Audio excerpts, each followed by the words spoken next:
Hi friends, உங்களுக்கு தொடர்ந்து neck pain இருக்குது. அந்த நெக் பெயின் வந்து ஹேண்டுக்கு ரேடியேட் ஆகுது. பட் ஆனால் எனக்கு பின்னாடி பேக் மசிலே எனக்கு பெயின் ஆகுது. அதாவது உங்கள் மீடியல் பார்டர் ஆஃப் ஸ்கேப்புலாக்கும் ஸ்பைனுக்கும் நடுவில் இருக்கிற அந்த ரோஃபாய்டு மசிலில் பெயின் இருக்கா, அந்த இடத்துல ஒரு ட்ரிகர் இருக்கலாம், இல்லை மசில் ஸ்ட்ரெயினாக இருக்கலாம். ஸோ அதை நம்ம ரிலீவ் பண்ணுறதுக்கு ஒரு 3 எக்ஸசைஸ் சொல்கிறேன், சேவ் பண்ணி ஃபாலோ பண்ணுங்கள். So first exercise kneeling with thoracic expansion.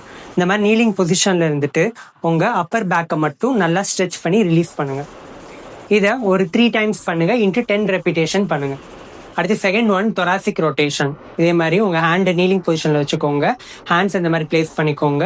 இவங்க பண்ணுற மாதிரி இதே மாதிரி ஃபாலோ பண்ணுங்கள். 3 செகண்ட் ஹோல்ட் பண்ணி வைங்க, இன்ட்டு 10 ரெப்பிட்டேஷன் ஃபாலோ பண்ணுங்கள். அடுத்து தேர்ட் ஒன் வந்து வால் ஸ்லைட்ஸ். இதே மாதிரி பொசிஷனில் நின்று ஜஸ்ட் உங்கள் ஹேண்ட்ஸை மட்டும் அப்வர்டாக புஷ் பண்ணி கொண்டு போங்க. இதே மாதிரி பண்ண உங்கள் ரோஃபாய்டு மசில்ஸ் எல்லாமே ஸ்ட்ரெச்சும் ஆகும், ப்ளஸ் அதோட சேர்த்து ஸ்ட்ரென்தனிங்கும் ஆகும். ஸோ நாங்கள் சொல்கிற இந்த 3 எக்ஸசைஸே ஃபாலோ பண்ணுங்கள். உங்கள் ரோஃபாய்டு மசில்ஸ் இருக்கிற ட்ரிகராக இருக்கட்டும், ஸ்ட்ரெயினாக இருக்கட்டும், நீங்களே ரிலீவ் ஆகிறத ஃபீல் பண்ணுவீங்க. ஸோ கமெண்ட் செக்ஷனில் கமெண்ட் பண்ணுங்கள், சேவ் பண்ணி ஃபாலோ பண்ணுங்கள்.